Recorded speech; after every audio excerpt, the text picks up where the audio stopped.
العالمين والصلاة والسلام على أشرف الأنبياء والمرسلين وعلى آله وصحبه أجمعين.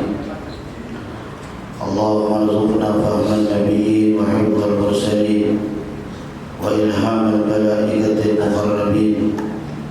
اللهم يا فتاح يا عليم يا فتاح يا عليم افتح لنا وذريتنا معرفة العلم فإنك أنت علام الغيوب. وصلى الله على سيدنا محمد النبي الأمي وعلى صحبه وسلم والحمد لله رب العالمين. Para jemaah Masjid Al-Muhajirin yang dirahmati oleh Allah Subhanahu wa taala. Alhamdulillah, kita bersyukur kepada Allah yang telah menganugerahkan kepada kita nikmat iman dan Islam, nikmat sehat wal afiat dan keberkahan umur, dan nikmat yang terbesar dimudahkan langkah kaki kita menuju masjid ini untuk melanjutkan daripada ta'lim kita mengenal Asmaul Husna. Salawat dan salam kita sampaikan dan kita haturkan kepada junjungan kita Nabi besar Muhammad sallallahu alaihi wasallam,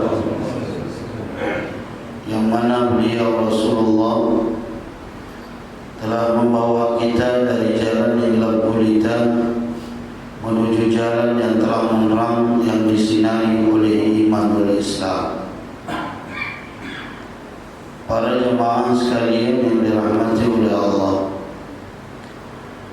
pada pertemuan sebelumnya saya sudah menjelaskan tentang Ar-Rahman, tapi belum selesai. Kita lanjutkan. Allah memiliki nama Ar-Rahman yang artinya adalah sangat pengasih. Pada pertemuan sebelumnya saya sudah menjelaskan bagaimana bentuk dari satu zat kasihnya Allah Subhanahu wa taala yang tidak bisa untuk digambarkan dan tidak bisa untuk dibayangkan. Maka para ulama mengatakan tidak ada seseorang yang berhak untuk menamai dirinya sebagai Ar-Rahman. Orang yang mengerti tentang kandungan Ar-Rahman ini, setiap kali dia menyebut nama Ar-Rahman, setiap kali dia mendengar Ar-Rahman, hatinya itu pasti berbunga-bunga. Kenapa? Karena dia merasa senang mempunyai Tuhan yang kasih sayang terhadap dirinya. Ialah Ar-Rahman yang mengasihi sayangi orang-orang yang kasih sayang. Ialah Ar-Rahman yang selalu menawarkan ampunan kepada hamba-hambanya. Ialah Ar-Rahman yang selalu memberi tanpa diminta. Ialah Ar-Rahman yang selalu menyelamatkan hambanya yang mestinya masuk ke dalam neraka, mestinya disiksa, menjadi masuk ke dalam surga, yang senantiasa terbuka pintu daripada rahmatnya. Ada suatu contoh dari rahmatnya Allah. Nabi Isa alaihi salam pernah lewat di suatu kuburan. Lalu beliau mendengar salah satu penghuni kubur itu disiksa oleh malaikat-malaikat azab. Ya, ini diantara mujizatnya Nabi, ya, mujizatnya Rasul. Nabi Muhammad SAW saja itu bisa mendengarkan suara yang berada di dalam kubur. Ada suatu kisah Sahabat Rasulullah SAW, kalau kita bahasakan sahabat itu degil, tapi cintanya dengan Nabi Muhammad itu luar biasa. Ya. Sampai begitu dia meninggal dunia, semua sahabat itu mungkin sudah pulang, tapi Rasulullah belum pulang. Namanya Nuaiman. Rasulullah ini ingin dengar dalam kubur, gimana Nuaiman jawab pertanyaan malaikat itu. Ketika ditanya oleh malaikat, "Man rabbuka?" Siapa Tuhanmu? Allahu Rabbi, Allah Tuhan saya. Hal sami'ta alladhi bu'itha bainana? Apakah kau mendengar seorang rasul yang diutus di antaramu? Artinya man nabiyuka. Maka Nuaiman diam. Ditanya lagi oleh malaikat, man nabiyuka, siapa nabimu? Nuaiman diam terus. Sampai kemudian ditanya malaikat, siapa nabimu? Kata Nuaiman, jangan berisik, orangnya masih ada di atas. Ini sahabat Rasulullah. Dia itu seorang pemabuk, tapi cintanya dengan Rasulullah SAW membawa kecintaan Nabi Muhammad kepada Nuaiman ini. Bayangkan, sahabat yang mau bekali di buta sama Nuaiman. Ya, ada satu orang buta bertanya mana WC mau numpang kencing, ya, ditunjukkannya di Masjid Nabawi. Nah, ini WC, katanya. Bayangkan itu. Sampai orang buta itu berkata, saya tidak akan percaya lagi dengan satu orang manusia pun. Dibohongkan. Sampai kemudian orang buta ini akan cari mana namanya Nuaiman yang telah bohongkan saya ini. Sampai kemudian dia ketemu lagi dengan Nuaiman. Wahai Allah, ente mau tahu enggak Nuaiman? Saya tahu di mana Nuaiman. Di mana? Itu di Masjid Nabawi itu. Di samping sini itu ada Nuaiman. Padahal di situ Sayyidina Utsman bin Affan. Dia langsung ambil tongkatnya, dipukulnya sampai sahabat lain, engkau memukul Khalifah Rasulullah. Astagfirullah, kena dibalai. Tapi cintanya dengan Nabi Muhammad membawa dirinya kepada rahmat Allah. Ya. Itu salah satu mukjizatnya Rasul yang bisa mendengar suara yang ada di dalam kubur.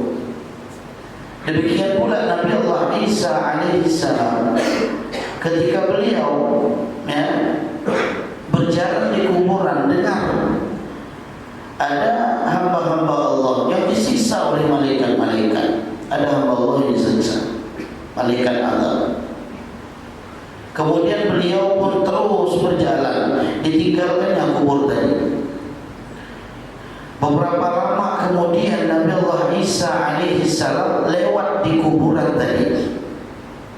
Tapi ada suatu keanehan yang dulunya dikelilingi oleh malaikat-malaikat azab, tetapi sekarang dikelilingi oleh malaikat-malaikat rahmat. Maka Nabi Allah Isa alaihissalam lalu melakukan sholat dan kemudian berdoa, memohon kepada Allah Subhanahu wa ta'ala, minta tahu apa sebabnya ini. Dulu kuburan itu dikelilingi malaikat azab, sekarang dikelilingi oleh malaikat rahmat. Maka Allah pun mewahyukan kepada Nabi Allah Isa, wahai Isa, orang yang ada di dalam kubur itu sepanjang hidupnya dia bermaksiat kepada Aku. Kemudian dia pun mati meninggalkan seorang istri yang sedang hamil, dan istrinya ini soleha. Begitu istrinya melahirkan, beberapa tahun kemudian si anak dididik oleh ibunya. Apa yang dididik oleh ibunya?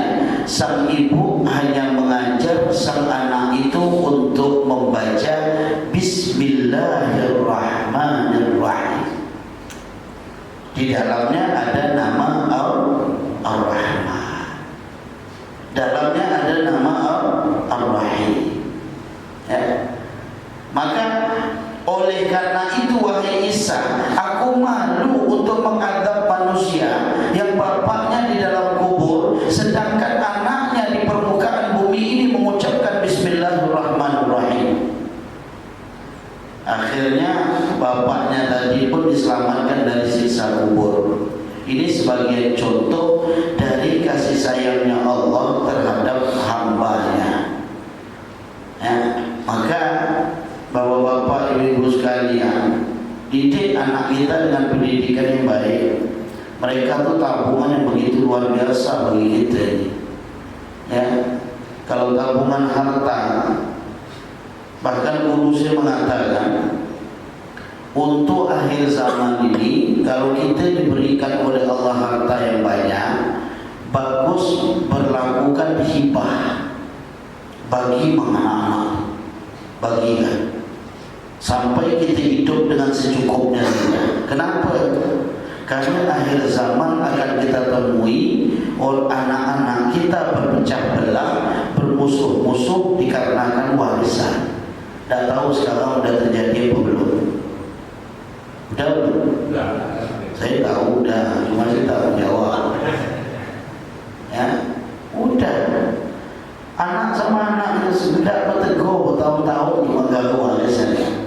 Apa kita dalam kubur tidak merasakan dalam keadaan sedih? Ya. Tapi kalau andai kata anak kita didik dengan pendidikan yang membawa mereka ke jalan Allah Subhanahu wa taala, kebahagiaan yang tiada tara. Ya. Bayangkan kalau membaca Bismillahirrahmanirrahim saja bisa menyelamatkan orang tuanya daripada kubur karena ada nama Allah Ar-Rahman dan Ar-Rahim. Bagaimana lagi dengan anak yang mampu untuk menghafal 30 juz Al-Quran? Mereka akan memberikan syafaat bagi keluarganya 10 orang. Orang tuanya nanti akan dipakaikan mahkota di kepalanya bagi anak menghafal Quran. Maka bapak-bapak, ibu-ibu sekalian, dengan mengambil pelajaran dengan nama Allah Ar-Rahman, ayo didik anak-anak kita yang menuju kepada rahmatnya Allah Subhanahu wa taala. Siapa yang tidak ingin?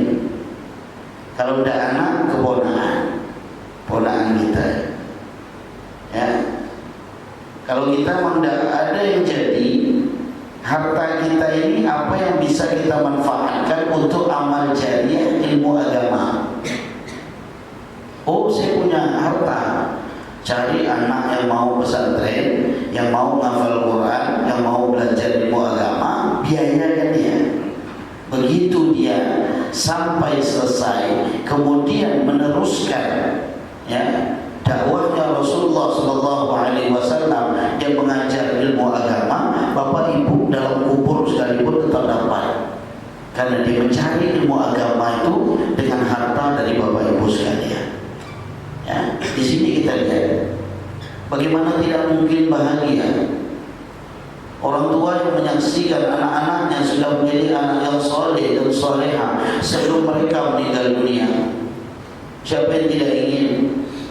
Kita melihat anak-anak kita sudah mendirikan ibadah sholat, anak-anak kita sudah mampu untuk selalu mengingat Allah, anak-anak kita sudah mampu untuk membaca Al-Quran. Siapa orang tua yang tidak ingin? Begitu kita sudah meninggal dunia, ternyata anak-anak kita memandikan jenazah kita. Seorang anak ketika memandikan jenazah seorang ayah, dia pegang kaki seorang ayah, dia bersihkan kaki seorang ayah.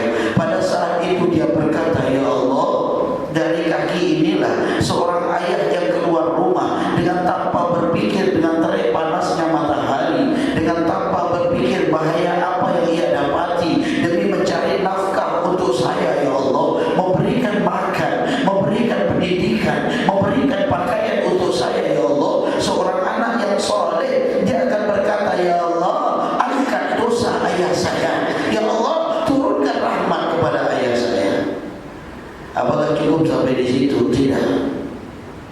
Begitu dia memegang perut, dia dia katakan, ya Allah, ini seorang ayah yang siap untuk menahan lapar demi kenyang keluarganya, ya Allah.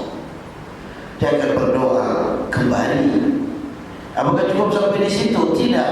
Begitu dikafani, dia teringat bagaimana ayahnya pernah memakaikan pakaian di waktu kecilnya. Apakah cukup sampai di situ? Tidak. Begitu disolatkan jenazah, ternyata anaknya menjadi imam solat jenazah untuknya. Apakah cukup sampai di situ? Tidak. Begitu sudah dikuburkan, anak yang soleh, anak yang solehah, yang kita bawa dia kepada pendidikan yang menyampaikan kita kepada Ar-Rahman, kasih sayangnya Allah Subhanahu wa Ta'ala, dia akan selalu berdoa setiap setelah sholatnya, dan lupa untuk doa. Tadi Pak Imam kita doa, ampunkan dosa kami ya Allah, ampunkan dosa kedua orang tua kami, sayangi mereka ya Allah sebagaimana mereka menyayangi kami. Begitu kita berada dalam kubur, sedang disiksa. Bahasa Melayu itu tengah dibelebau. Ini belebau kita.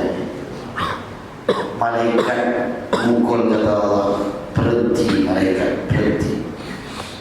Ya Rabb, ini hambamu yang melakukan kesalahan, bagaimana mungkin tidak aku siksa? Kau lihat di atas, anaknya sedang beristighfar, meminta ampun kepada Allah untuk dia, dan aku sudah mengampunkan dosa-dosanya. Kemuliaan bagi seorang anak. Maka Bapak Ibu sekalian, jangan bangga kalau anak kita jadi orang kaya, sementara agamanya kemana? Jangan bangga kalau anak kita sekolah tinggi, sementara Qurannya kemana? Sekolah dia tinggi, tapi Quran ditinggalkan. Bahkan na'udzubillah, tidak bisa baca Quran misalnya. Di mana letak kebanggaan? Maka melalui pelajaran Ar-Rahman dan kisah Nabi Allah Isa alaihissalam mengingatkan kepada kita untuk memberikan pendidikan kepada anak-anak kita yang membawa kepada rahmatnya Allah Subhanahu wa Ta'ala. Seorang anak yang berbuat taat, berbuat kebajikan, orang tuanya itu dalam kubur itu masih dapat pahala, ya. Walaupun anak itu tidak doakan orang tuanya, iya. Anak tidak doakan orang tua, misalnya. Tidak pernah Bapak Ibu niat sholat, saya niat sholat maghrib untuk saya dan untuk orang tua saya. Tidak kan? Niat sholat maghrib untuk kita sendiri, ya. Usalli fadl maghrib 3 raka'atin mustaqbilal qiblati adaan ma'muman lillahi ta'ala. Itu diri sendiri. Tapi ketahuilah, ketika kita sholatul maghrib, kita tadi orang tua kita dalam kubur diberikan oleh Allah Subhanahu wa Ta'ala. Bahagia orang tua kita dalam kubur, apa? Tapi kalau anak tidak sholat, ini yang menjadi masalah. Menjadi masalah. Apa yang bisa kita andalkan di dalam kubur? Apa yang bisa diberikan kebaikan di dalam kubur kita? Ya, kalau kita tidak juga memiliki amal jariah, kita tidak juga bisa untuk memiliki ilmu yang bermanfaat yang disampaikan kepada murid-murid kita, apa yang mau kita berikan kepada mereka? Ya, maka di sini Masya Allah, apabila seorang anak itu berbuat taat, orang tuanya pun akan memperoleh pahala. Ya, sekalipun tidak pernah menyuruh anak itu untuk berbuat taat, tapi anaknya jadi orang yang taat. Apalagi disuruh, karena khawatir kalau anak itu tidak disuruh dalam ketaatan, nanti mereka menjadi ahli maksiat lalu nuntut orang tuanya.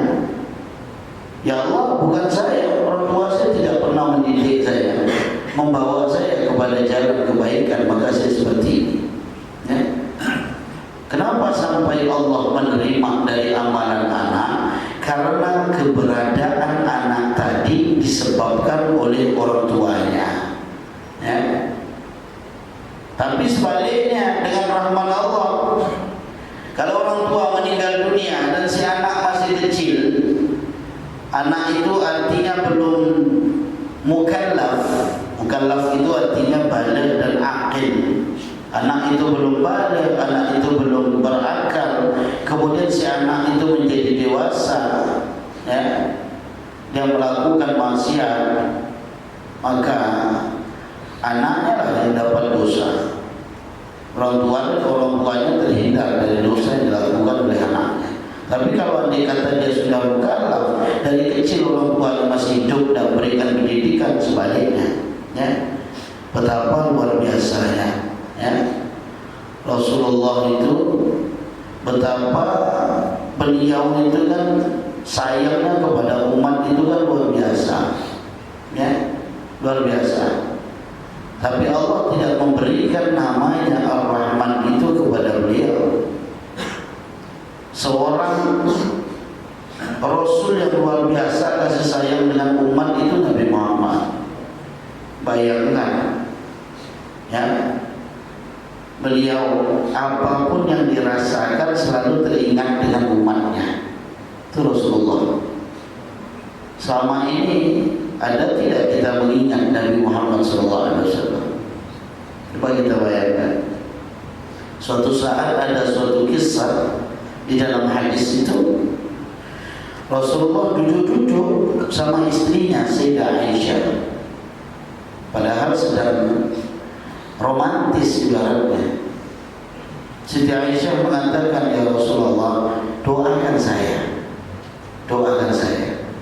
Rasulullah langsung mendoakan, Allahumma ighfir li Aisyah min dhanbiha ma taqaddama wa ma ta'akhkhar. Ya Allah, ampunkan dosa istriku Aisyah yang telah lalu maupun yang akan datang. Senangnya Siti Aisyah itu sampai ketawa, sampai bersandar di bahunya Rasulullah SAW.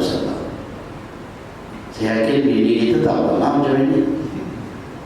Karena apa doakan saya, Pak? Ini Siti Aisyah minta doa dari Rasulullah. Lalu apa kata Nabi Muhammad? Wahai Aisyah, ketahuilah ini doa selalu aku lakukan setiap setelah sholat. Untuk siapa? Untuk umatku. Setiap setelah sholat Nabi Muhammad itu tidak pernah meninggalkan doa. Allahumma ighfir li ummati min dhunubihim ma taqaddamu wa ma ta'akhkharu. Ya Allah, ampunkan dosa umat-umatku yang telah lalu maupun yang akan datang. Bayangkan sedang duduk sama istri masih ingat kepada umat-umatnya. Kasih sayang yang luar biasa dari seorang Rasul, ya. Tapi bagaimana lagi kasih sayang Ar-Rahman? Ibu, oh sayang kepada anaknya luar biasa, ya. Allah tidak memberikan kepada seorang ibu itu Ar-Rahman. Kalau kita tahu kasih sayangnya seorang ibu kan luar biasa. Wanita yang tidak pernah bisa untuk kita balas walaupun dengan harta seluruh dunia sekalipun, itulah seorang ibu. Seorang wanita yang tidak pernah tidur dalam keadaan nyenyak demi anak-anaknya. Seorang wanita yang dia dalam keadaan lapar, kita semuanya pernah berlari dan berkata, "Ma, suapkan Ma." Maka dia pun suapkan sampai makanan itu habis dan dia berkata, "Makanlah nak, Ma sudah kenyang." Padahal dia lapar, ya Allah. Seorang wanita yang menahan rasa sakitnya, dia tidak bisa tidur ketika kita dalam keadaan sakit. Seorang wanita yang mana ketika mengeluarkan kita di dunia ini dalam keadaan menjerit berdarah. Seorang wanita, kalau andai kata dokter itu berikan pilihan, wahai ibu, ini salah satunya harus meninggal dunia, maka sang ibu akan berkata, dokter, saya sudah terlalu lama di dunia, berikan kesempatan anak saya hidup di dunia ini. Nyawa korbannya. Maka tidak heran di dalam sabda Nabi Muhammad SAW ketika ditanya oleh sahabatnya, "Man awwalun nas bi husni suhbati ya Rasulullah?" Qala ummuka, qala thumma man, qala ummuka, qala thumma man, qala ummuka, qala thumma man, qala abuk. Ya Rasulullah, siapa orang yang harus terlebih dahulu saya perlakukan dalam keadaan baik ya Rasulullah? Maka dijawab oleh Nabi Muhammad, ibumu, kemudian siapa lagi? Ibumu, kemudian siapa lagi? Ibumu, kemudian siapa lagi? Ayahmu. Ibu 3 kali diulangi. Yang masih hidup ibunya, ayo, jangan antum kira Ya, amal sholat antum itu udah hebat, sedekah antum itu udah hebat. Kalau antum tidak bisa untuk mencari ridha dari seorang ibu. Saya kesal zaman kita ini, ada yang laporkan maknya masuk pengadil gara-gara rumah tu. Ya, nama ini yang saya ajar lalu saat ini Asmaul Husna nama. Ada lagi maknya dijadikan pembantu, maknya tak ada duit, ngambil HP anaknya dijual sama maknya, dilaporkan polisi, masuk penjara. Cuma harga HP, ya Allah. Kalau ada saya bayarkan, dia saya hutang. Ya. Artinya mak itu dia lupa. Buku kita pernah baca hadis seorang sahabat yang ingin mencari kebaikan yang lebih banyak lagi. Dia sholatnya udah luar biasa, puasanya udah luar biasa. Dia pengen cari amal yang lebih besar lagi. Izin kepada Nabi Muhammad SAW. Mau apa izinnya? Jihad. Minta izin jihad. Tapi ditanya dulu oleh Rasulullah SAW, halaka bi ummin, apakah kau punya ibu? Dia jawab, na'am ya Rasulullah. Ya, saya punya ibu ya Rasulullah. Apa kata Nabi Muhammad? Ilzamha fa innal jannata tahta ridaiha. Uruslah dia karena surga berada di bawah telapak kakinya. Nyata menjaga, mengurus seorang ibu lebih baik daripada kita jihad di jalan Allah Subhanahu wa taala. Oh, berarti kasih sayang yang luar biasa. Tapi seorang ibu tidak diberikan dengan Ar-Rahman. Ya. Jadi kalau kita tahu betapa kasih sayangnya Allah ini terhadap kita, melebihi dari kasih sayang siapapun dari makhluknya, maka semestinya menambah kecintaan kita, pengharapan kita kepada Allah. Kalau kita dah paham makna Ar-Rahman, cinta kita tu timbul itu. Ya Allah, sehingga ada rasa syukur dengan nikmat diberikan oleh Allah Subhanahu wa taala. Karena ada kalanya orang diberikan oleh Allah kenikmatan yang luar biasa tapi tidak punya rasa syukur. Kenapa? Karena dia tidak kenal bagaimana Ar-Rahman itu sendiri. Bagaimana Allah memiliki namanya Ar-Rahman. Jadi setelah kita tahu kandungan makna Ar-Rahman ini, berarti kita sudah dapat bagian daripada ma'rifah tentang Ar-Rahman.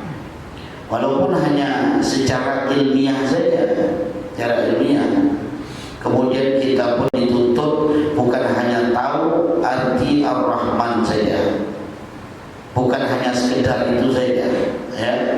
Kita wujudkan dalam kehidupan kita sifat kasih itu. Ar-Rahman itu kita wujudkan, ya. Kita praktekkan dalam rumah tangga, praktekkan. Bagaimana dalam rumah tangga kita kasih seorang suami dengan istri, ya. Jangan melakukan sesuatu, ya, yang tidak layak, apalagi na'udzubillah sampai memukul kita punya istri. Jangan, ya. Timbul rasa kasih. Ada kalimat jitu untuk keluarga. 3 hal saja. Kalau kita terbiasa melakukan hal ini, seorang istri itu rasa keikhlasan untuk nolong itu timbul. Apa? Pertama, tolong. Minta tolong ambilkan antuk tu bisa tak? Oh, lulu hati dia. Asal dia kita bilang tolong izinkan semua kahwin lagi, tak bisa. Kalau kita ini tolong, kalimat tolong tu kalimat jitu. Yang kedua adalah terima kasih. Selama ini kita suami ini ego. Coba kita praktikkan Ar-Rahman itu. Apa dia udah ambilkan, tolong ambilkan bapak ayah anak tu, udah diambil dengan makasih. Subhanallah. Yang 3, maaf. Kata kalimat maaf. 3 hal ini ulama mengajar memempraktikkan, si istri mempraktikkan Ar-Rahman, sang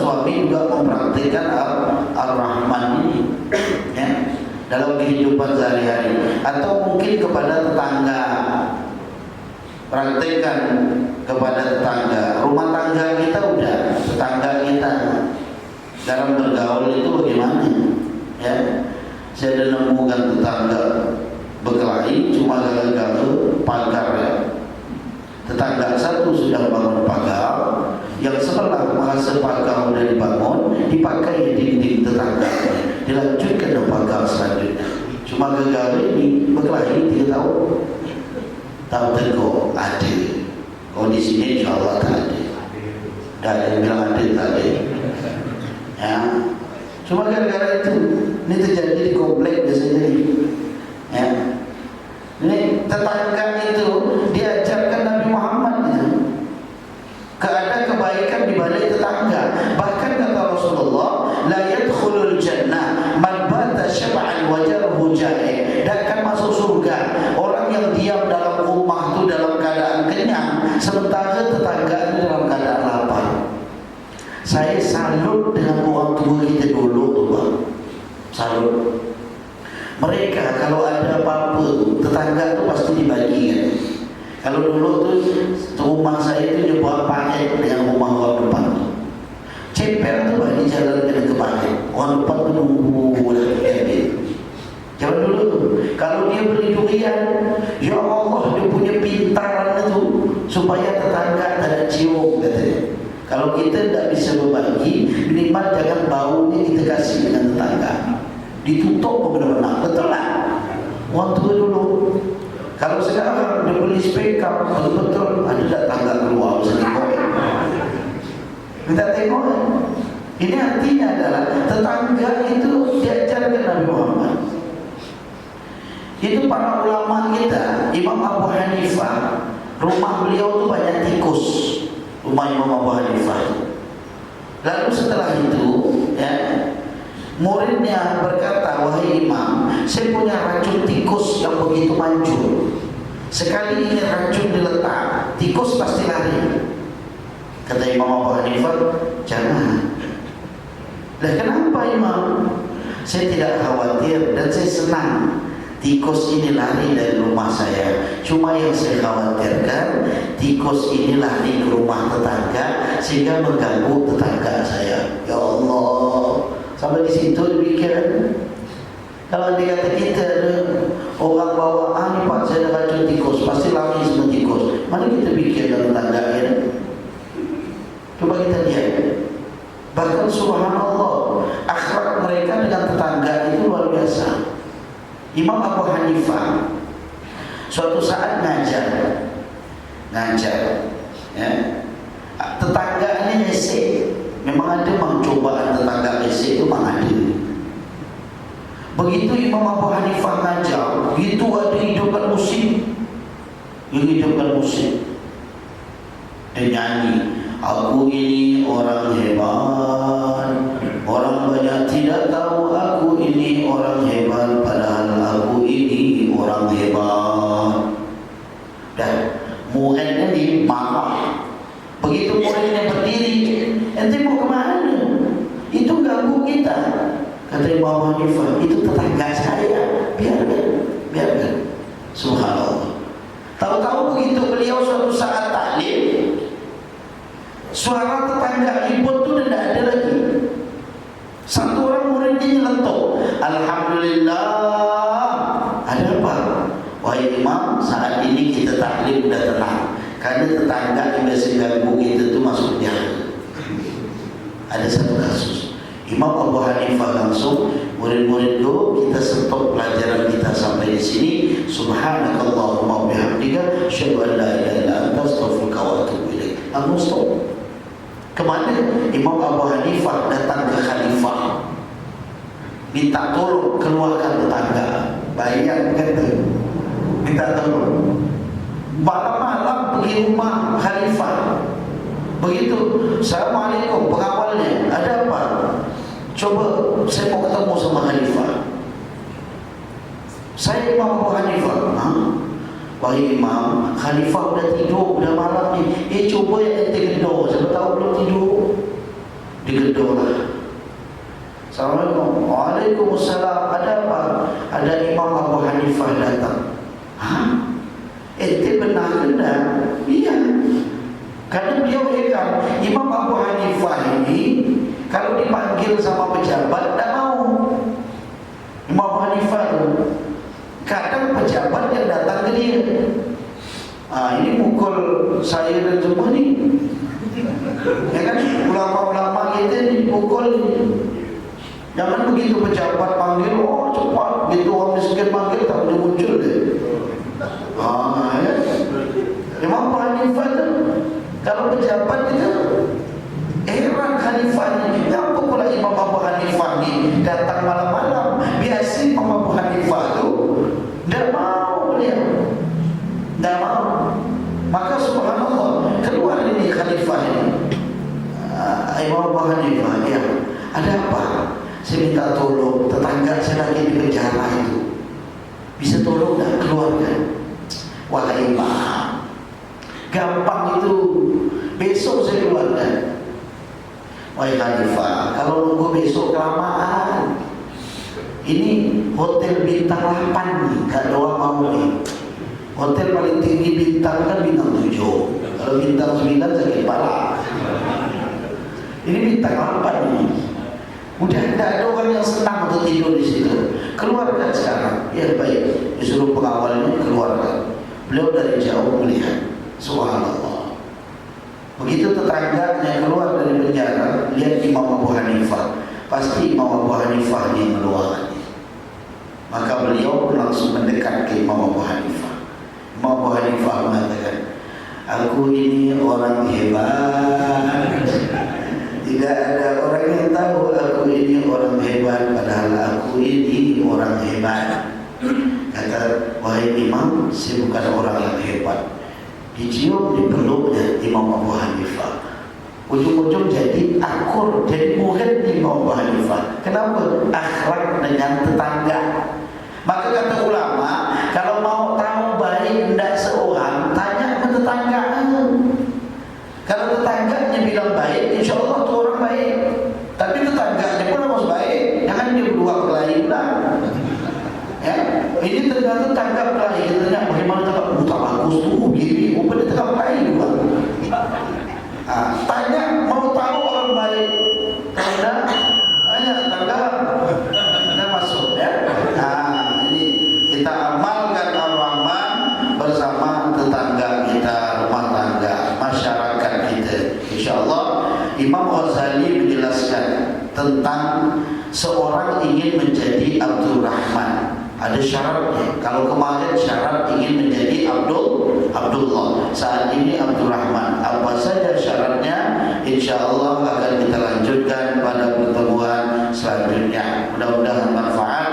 Rabbana atina fid dunya hasanah wa fil akhirati hasanah wa qina adzabannar. Sallallahu alaihi wasallam Muhammad wa ala alihi wasallam.